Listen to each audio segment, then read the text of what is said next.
पुत्र ही कोन सब जेके हुआ सो विसाल करे वया हाने नस्ल बि कोन हलंदो हुजूर जो ज़िक्र बि न जाए ते बि वेंदो पुत्र हूंदा कोन त ज़िक्र रसूलुल्लाह जो केर कंदो नस्ल बयाने हुजूर जो ख़त्म आ छो त पुत्र जे ज़रिए पुश्त हेठ हलंदी आ हुजूर जा साहबजादा सब विसाल फरमाए वया अज़ीज़ो दोस्तो मुस्लमान भाइरो आस बिन वाइल ऐं ॿियन काफ़िरन जॾहिं यो तानो हुयो हो ऐं माण्हुनि खे पिया चवनि बस चंद सालनि जी ॻाल्हि आहे हुजूर जो विसाल थींदो ज़िक्र बि हुजूर जो ख़त्म नस्ल बि ख़त्म ज़िक्र बि अॻिते हलंदो कोन दीन अॻिते हलंदो कोन न को इस्लाम अॻिते हलंदो हिननि दुश्मननि तानो ॾिनो अल्लाह ताला पंहिंजे हबीब अलैहिस्सलातु वस्सलाम जे दिफ़ा में जवाब ॾिनो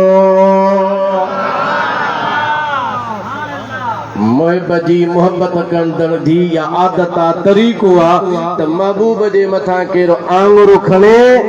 त मुहिब ख़ामोश थी न वेहे दिफ़ा जे लाइ मैदान में हली अचे नाराज़ त न आहियो न सुभान अल्लाह ॾाढा चओ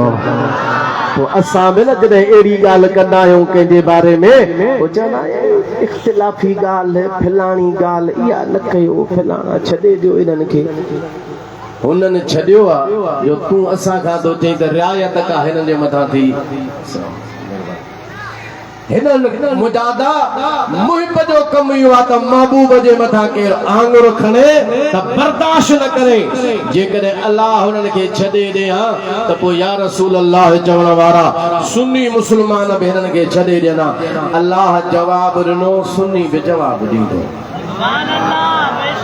पढ़ो सल्लल्लाहु अलैहि या रसूल अल्लाह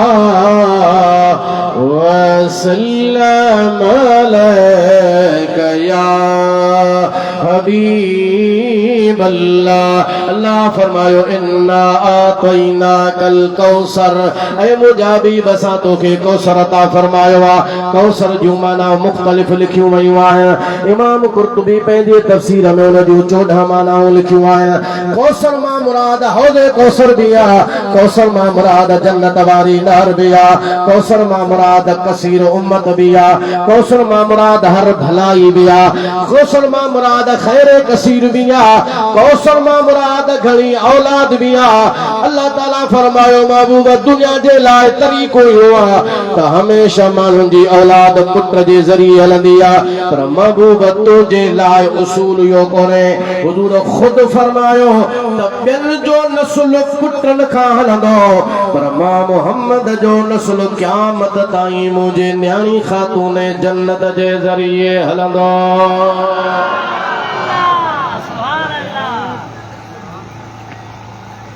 हक़ आहे त ॾाढा सुभान अल्लाह सैयदा ज़ाहिरा तय्यबा ताहिरा सैयदा ज़ाहिरा तय्यबा ताहिरा जाने अहमद की राह पे लाखों सलाम मुस्तफा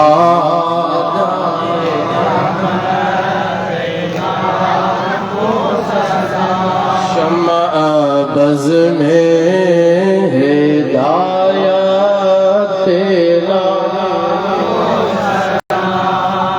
माशाअल्लाह पूरी दुनिया सैयदन सां भरी पई आहे जो सुभान अल्लाह हुजूर जे आल सां भरी पई आहे हुननि तानो ॾिनो त हुजूर इन हुननि तानो ॾिनो त हुजूर जो नस्ल ख़त्म थी वियो त ज़िक्र ख़त्म थी वेंदो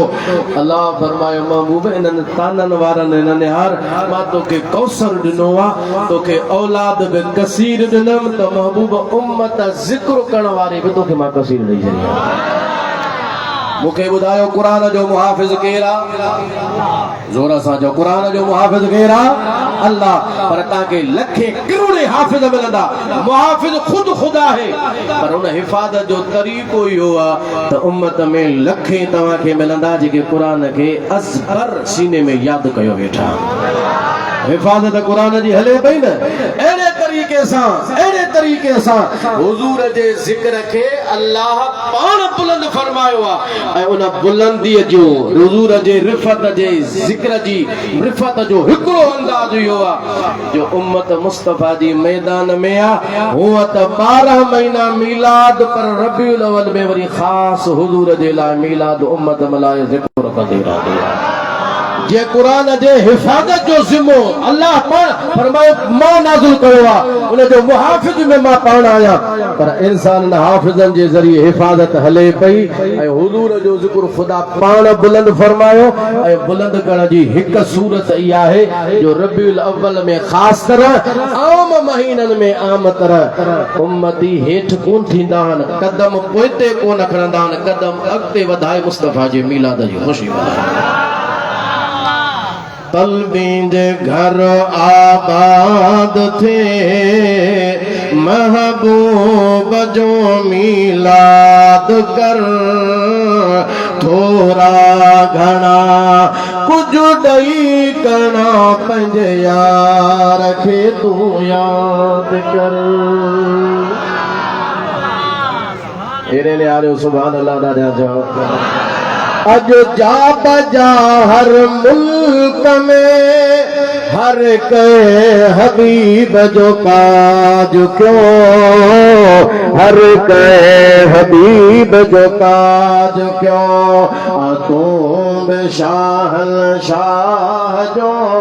दाए शुगुल दिल शाद कर, थोड़ा घना कुछ ॾेई करणा पंहिंजे यार खे तू याद कर। आयत आई वरफ़ाना लक ज़िक्रक, हबीब असां तुंहिंजे करे तुंहिंजे ज़िक्र खे बुलंद कयो आहे। अशिफा में हदीस मौजूद आहे, हुज़ूर जो साहबी हज़रत अबू सईद खुदरी रज़ियल्लाहु ताला अन्हु रावी आहे, फरमाए तो त जिब्रील हुज़ूर जे दरबार में लही आयो, अर्ज़ तो करे या रसूल अल्लाह सल्लल्लाहु अलैहि वसल्लम, अल्लाह फरमायो आहे महबूब तुंहिंजे करे असां तुंहिंजे ज़िक्र खे बुलंद कयो आहे। या रसूल अल्लाह, अल्लाह जो पैगाम खणी आयो आहियां, अव्हांखे ॿुधाइण जे लाइ आयो आहियां त रब तव्हांजे ज़िक्र खे कीअं बुलंद कयो आहे। अल्लाह फरमाए थो महबूब इज़ा ज़ुकिरतो ज़ुकिरत मई, महबूब तुंहिंजो ज़िक्र मां रब ईअं बुलंद कयो आहे जो जॾहिं मुंहिंजो ज़िक्र थींदो त तुंहिंजो बि गॾु ज़िक्र थींदो।